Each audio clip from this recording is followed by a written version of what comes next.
신명기서를 저희가 이제 함께 공부하려고 합니다. 신명기라는 이 제목은 다시 쓰는 계명이라는 그런 뜻을 가지고 있습니다.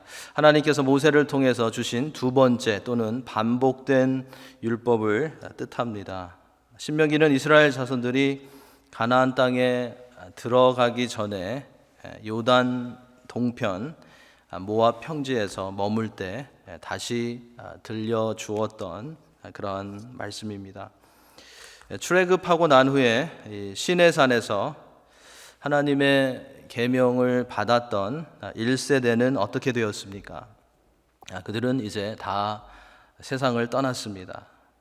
이제 가나안 땅에 들어가는 이 광야 세대는 하나님의 계명을 직접 듣지 못했습니다. 그래서 모세는 다시 계명을 알려줍니다.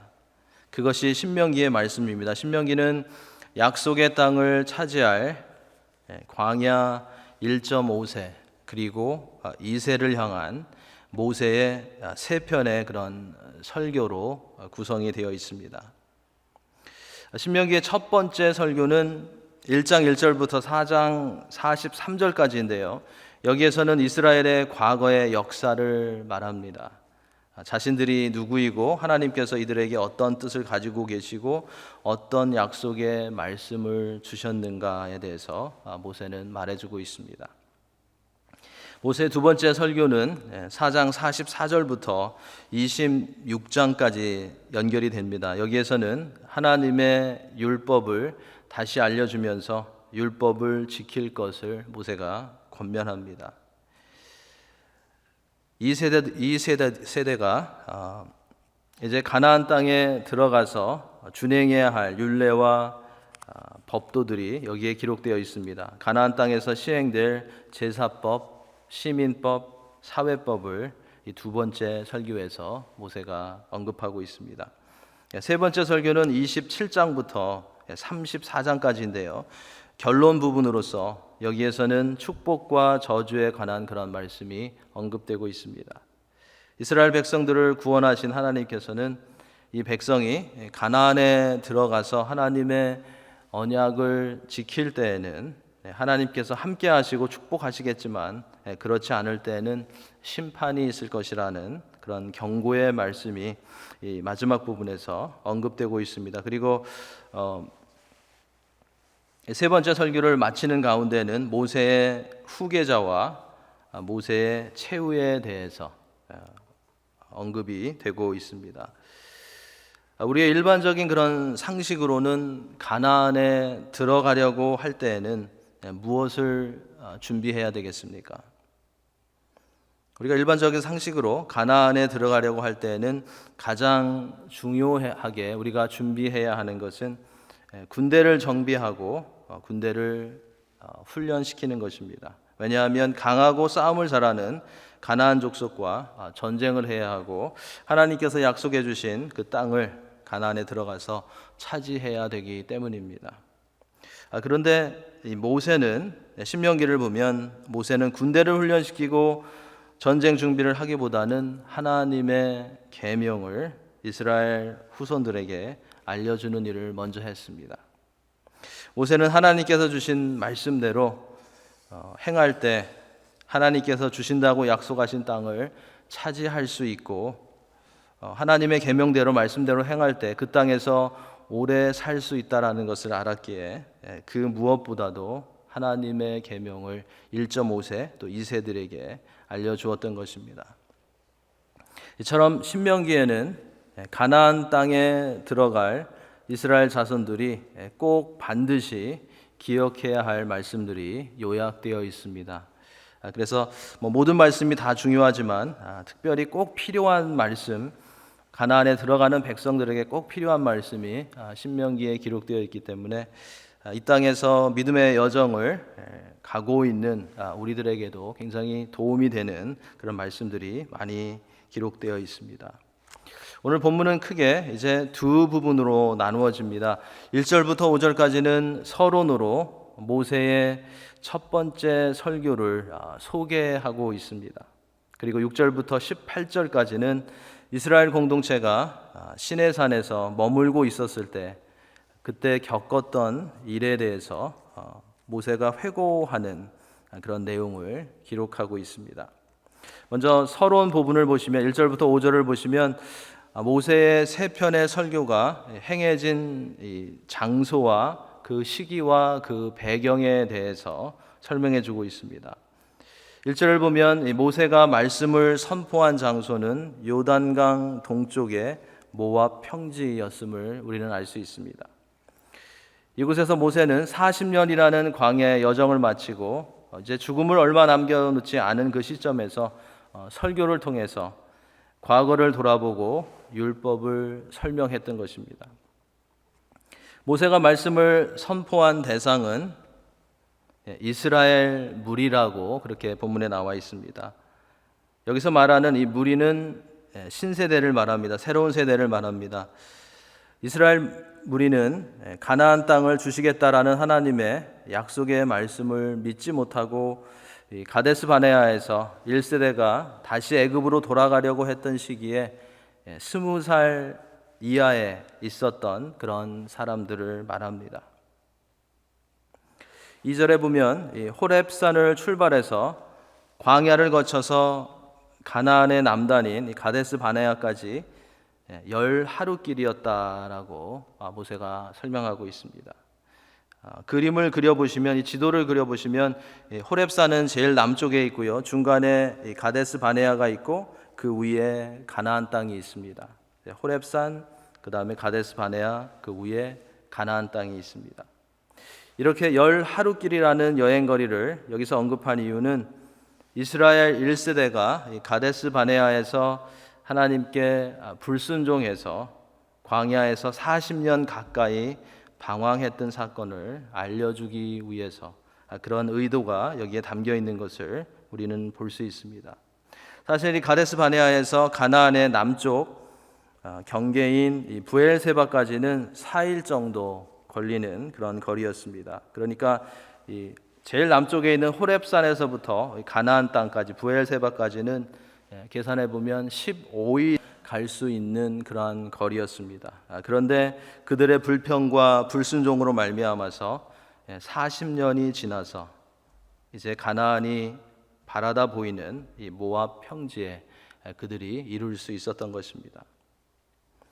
이 사건은 하나님께 불순종하는 것이 얼마나 두려운 것이고 얼마나 믿음의 공동체와 인생을 힘들게 하는 것인지를 잘 보여주고 있습니다. 15일이면 갈 수 있었는데 하나님께 불순종해서 40년을 정말 방황하면서 그들을 훈련시키셨던 것을 우리가 여기서 보게 됩니다. 우리는 많은 것이 부족하다고 해도, 우리가 많이 연약하다고 해도 하나님의 말씀에 잘 순종해서 하나님의 도우심을 얻는 그런 개인과 가정과 교회가 되어야 할 것입니다.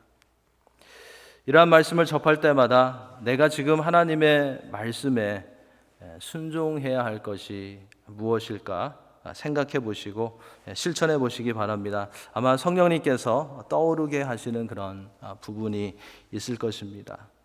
혹시 내가 하나님의 말씀에, 어떤 말씀에 순종하지 않아서 많은 그런 부분 가운데서 힘들어지는 그런 부분은 없는지 한번 이 말씀 가운데 한번 생각해 보시기 바랍니다. 성도의 삶은 하나님께 불순종하여서 두렵고 괴롭고 딜레이 되는 그런 삶이 아니라 하나님께 순종함으로 평강과 기쁨과 확신이 있는 그런 삶이 되어야 할 것입니다.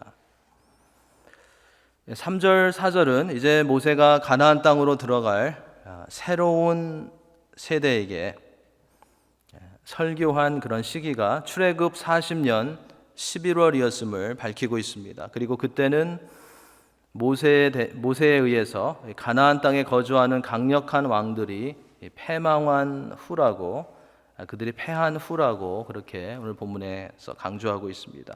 신기하게도 모세가 이스라엘 백성들에게 하나님께서 명령하신 모든 것을 전했던 그 시점이 바로 아모리 왕 시온과 바산 왕 옥을 무찌른 이유라고 말해주고 있는 것입니다.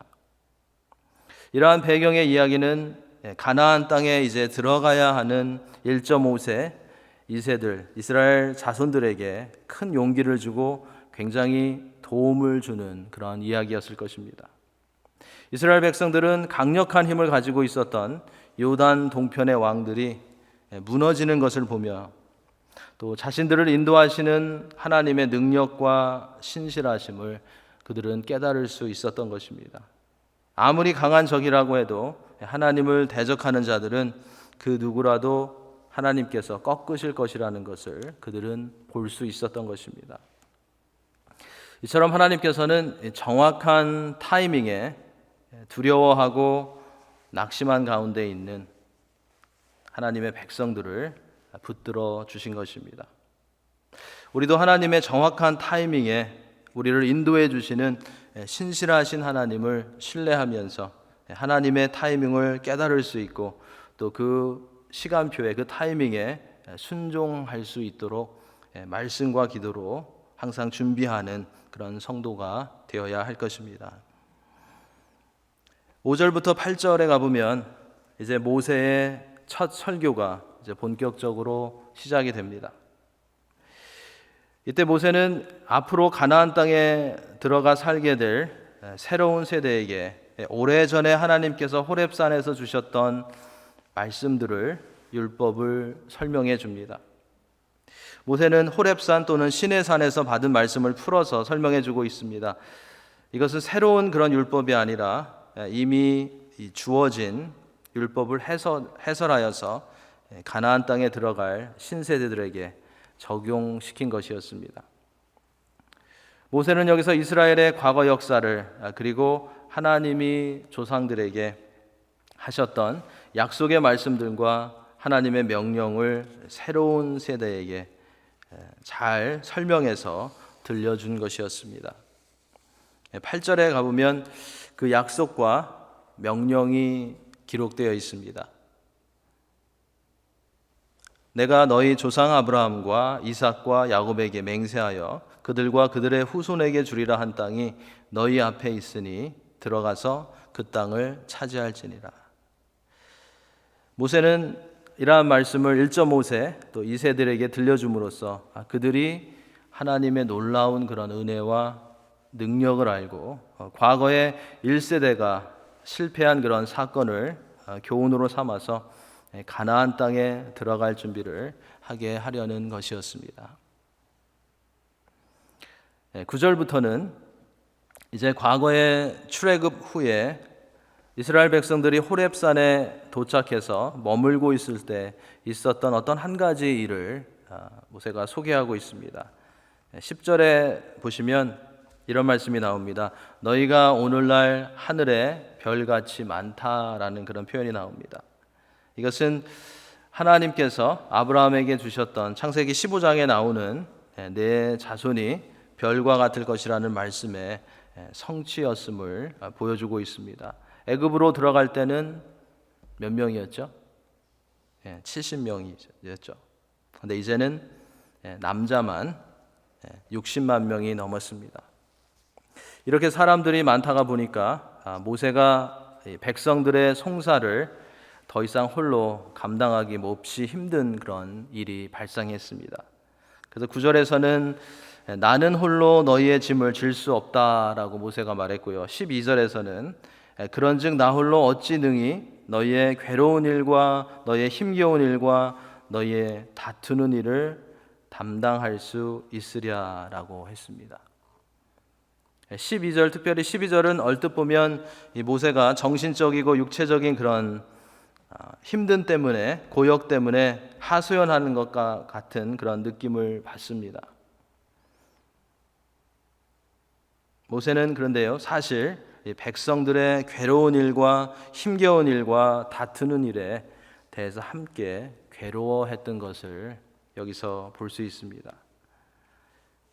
이것은 겸손한 하나님의 일꾼의, 겸손한 하나님의 지도자의 그런 모습이었던 것입니다. 모세는 나는 더 이상 백성들이 괴로워하고 나는 더 이상 백성들이 힘들어하는 것을 이대로 볼 수가 없다라고 했던 것입니다. 또한 12절에 나오는 기록된 이 모세의 말은 모세가 자기의 연약함을 볼 수 있었고 그것을 인정하고 있었다라는 것을 우리에게 말해줍니다. 12절 제가 다시 한번 읽겠습니다. 그런즉 나 홀로 어찌 능히 너희의 괴로운 일과 너희의 힘겨운 일과 너희의 다투는 일을 감당할 수 있으랴. 모세는 현실의 문제를 보고 이것을 내가 혼자 할 수 있는 것이 아니라는 것을 볼 수 있었던 것입니다. 세상의 지도자들은 어떻습니까? 얼마 전에 어제였었죠, 그죠? 선거가 끝났는데요. 세상의 지도자들은 어떻습니까? 그들은 현실을 인정하지 않고 자신의 연약함을 감추기 위해서 항상 자신감이 넘치고 큰 비전만을 제시하면서 나아갑니다. 그러나 성경이 가르쳐주는 영적인 지도자는, 성경이 가르쳐주는 영적인 하나님의 일꾼은 현실을 볼 수 있고 자신의 부족함과 연약함을 인정하고 그것을 가지고 하나님께로 나아가고 그것을 가지고 서로에게 다가가서 도움을 청할 수 있는 사람을 말합니다. 영적인 하나님의 일꾼들은 하나님 도와주세요, 내가 감당할 수 없습니다라고 하나님께 나아가 기도하는 동시에 사람들에게 다가가서 당신의 도움이 필요합니다, 내가 혼자 할 수 없습니다, 우리가 혼자 할 수 없습니다라고 도움을 청한다는 것입니다. 그리고 이러한 청함을 받는 하나님의 일꾼들은 내가 함께 하겠다고, 내가 돕겠다고 반응을 해야 하는 것입니다. 13절부터 보면 이제 모세는 각 지파에서 지혜와 지식이 있고 인정받는 자들을 택해서 그들을 세워 너희의 지도자로 삼겠다고 그렇게 말을 합니다. 그리고 백성들이 동의하는 가운데 새로운 행정 시스템을 도입했던 것을 여기서 볼 수 있습니다. 여기서 우리는 이 믿음의 공동체 안에서 하나님의 좋은 일꾼이 될 수 있는 자격을 발견하게 됩니다. 13절에 보면 지혜와 지식이 있는 인정받는 자들을 택하라고 했습니다.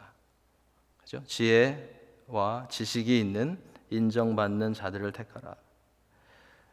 내가 그 일에 적절하다고, 내가 그 일을 꼭 해야 한다고, 내가 그것을 맡아서 하면 모든 것이 잘 될 것이라고 굉장히 자신이 있어 하는 사람을 택하라고 한 것이 아니라 하나님을 경외하고 다른 사람들의 필요를 볼 수 있고 공감할 수 있는 그러한 지식과 지혜가 있는 사람을 택하라고 말하고 있습니다. 그리고 사람들에게 이러한 지혜와 지식이 있다고 인정받는 자들이 하나님의 일꾼, 또 하나님의 지도자가 될 수 있다는 것입니다. 모세는 자신이 혼자 다 할 수 없다는 것을 깨닫고 이러한 지혜가 있고 인정받는 자들을 각 지파에서 세워서 백성들의 재판을 맡을 그런 관리로 세우려고 했던 것입니다. 그리고 결단하기 힘든 그런 케이스는 모세에게로 가지고 오게 해서 모세가 하나님께 물어가면서 직접 재판을 했던 것을 보게 됩니다. 16절 18절에 보면 16절 17절에 보면 모세가 이 재판장들에게 강조한 그런 재판의 원리가 무엇인지 보여줍니다. 그것은 공정히 판결을 내리라는 것이었습니다. 재판장은 외모나 빈부의 차이나 내국인이든지 외국인이든지 차별하지 말고 오직 하나님 앞에서 공정하게 판결할 것을 모세는 명령했습니다. 모세와 함께 짐을 나누어서 맡게 되는 각 지파의 대표들은 업무를 나누어서 맡는 것도 중요했지만 가장 중요한 것은 공정성이었습니다. 특별히 17절에서 언급한 재판은 하나님께 속한 것이다 라는 이 말은 모든 재판장들이 하나님께 임명을 받은 사람들로서 하나님의 뜻에 맞게 하나님께 영광 돌리는 그런 재판을 해야 한다는 것을 말해주고 있습니다. 그들은 하나님께서 주신 법을 의지해서 하나님을 대신해서 재판을 해야 하는 중요한 그런 책임이 주어진 자들이었던 것입니다. 이러한 새로운 행정 시스템과 하나님 앞에서 공정해야 한다는 말씀, 그리고 재판은 하나님께 속한 것이다 라는 말씀은 하나님의 백성들은 하나님의 종이고 하나님의 백성들은 동시에 하나님의 증인이라는 것을 말해주고 있습니다. 하나님의 백성들은 하나님의 종이고 하나님의 백성들은 하나님의 증인이라는 것입니다. 무슨 뜻일까요? 무슨 말일까요? 하나님의 백성들, 하나님의 자녀들은 무슨 일을 하든지 하나님의 종으로서 자신을 하나님 위에 두지 않는다는 것입니다. 하나님보다 앞서려고 하지 말아야 한다는 것입니다. 하나님의 자녀들은 무슨 일을 하든지 하나님의 증인으로서 하나님을 대신한다는, 그리고 하나님의 것을 관리한다는 청지기의 자세로 해야 한다는 것입니다. 하나님께서 맡겨주신 것이, 하나님이 나를 세워주신 것이 하나님께 속한 것이다 라는 청지기 의식으로 우리가 섬길 수 있을 때 우리는 실망하지 않고 하나님께 기쁨을 드리는 그런 모습으로, 겸손하지만 담대한 그런 모습으로 나아갈 수 있는 것입니다. 오늘은 신명기의 서론과 이스라엘의 과거의 역사를 회상하는 모세의 첫 번째 설교의 한 부분을 우리가 함께 살펴보았습니다. 우리는 오늘 본문의 말씀을 통해서 하나님의 자녀들의 불순종으로 오는 결과가 얼마나 개인과 공동체에 큰 영향력을 끼치는지를 볼 수 있어야 하겠습니다. 나의 불순종으로 인해서 가정과 교회가 힘들어지는 것이 아니라 하나님의 말씀에 내가 순종함으로 내가 속한 가정과 내가 속한 교회가 건강해지고 하나님께 영광 돌릴 수 있어야 하겠습니다. 우리는 본문의 말씀을 통해서 진실한 하나님의 일꾼의 모습을 배웠습니다.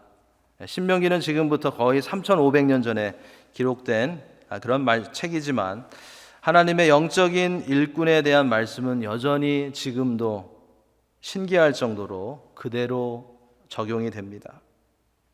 우리는 하나님께서 우리를 그리스도의 구속사역과 성령의 역사하심으로 구원하시고 하나님의 일꾼 삼아주셨다라는 것을 기억하면서 더욱더 하나님이 기뻐하시는 그런 일꾼으로 준비되어져 가야 할 것입니다. 하나님이 기뻐하시는 일꾼으로 준비되어져 가는 것을 우리는 절대로 천국에 갈 때까지 포기하지 말아야 할 것입니다. 영적인 하나님의 일꾼은 자신의 연약함을 볼 수 있고 솔직하게 자신의 연약함을 인정할 수 있어야 합니다. 하나님의 일꾼들은 허황된 꿈을 가지지 않고 현실적인 문제들을 잘 파악할 수 있어야 합니다. 하나님의 일꾼들은 문제를 가지고 언제나 하나님께로 먼저 나아갈 수 있고 동료들에게 도움을 청하며 함께 일을 맡기고 분담할 수 있어야 합니다. 서로의 짐을 나누어서 져줄 수 있어야 합니다. 전도서의 말씀 기억나시죠? 4장에서 나왔던 말씀이죠. 두 사람이 한 사람보다 낫다라고 했습니다. 두 사람이 한 사람보다 나음은 그들이 수고함으로 좋은 상을 얻을 것임이라 라고 했습니다. 둘이 함께 일하면, 함께 수고하면 정말로 하나님이 기뻐하시는 그런 좋은 상을, 좋은 열매를 맺을 수 있다는 것입니다. 그리고 하나님의 영적인 일꾼들은 항상 하나님의 청직이라는 것을 기억하면서 무슨 일을 하든지 모든 일에 하나님께 먼저 묻고 하나님보다 앞서가지 않고 하나님의 인도하심을 받으며 오늘 본문에서 말씀하는 것처럼 사람의 낯을 두려워하지 않고 하나님을 두려워해야 할 것입니다. 이러한 말씀들, 이러한 원리들을 실천하기는 항상 쉽지는 않을 것입니다. 하지만 하나님께서 말씀을 통해서 우리의 필요를 아시고 공동체의 필요를 아시고 가르쳐 주신 것이기 때문에 우리가 하나님의 말씀에 순종하며 나아갈 때에는 하나님의 말씀 위에 서 있는 영적인 하나님의 일꾼들과 리더들이 될 수 있을 것입니다. 오늘도 하나님의 도우심을 구하며 하나님을 예배하며 나아가는 우리 모든 성도님들이 하나님의 은혜 가운데 말씀에 순종하는 일꾼, 현실적인 일꾼, 짐을 함께 나누는 하나님의 일꾼, 그리고 연약한 가운데서도 하나님의 능력을 힘입어서 일어설 수 있고 세워지는 그런 하나님의 청지기들이 다 되실 수 있기를 예수님의 이름으로 간절히 축원합니다. 기도하시겠습니다. 오늘도 우리에게 하나님의 말씀을 주시고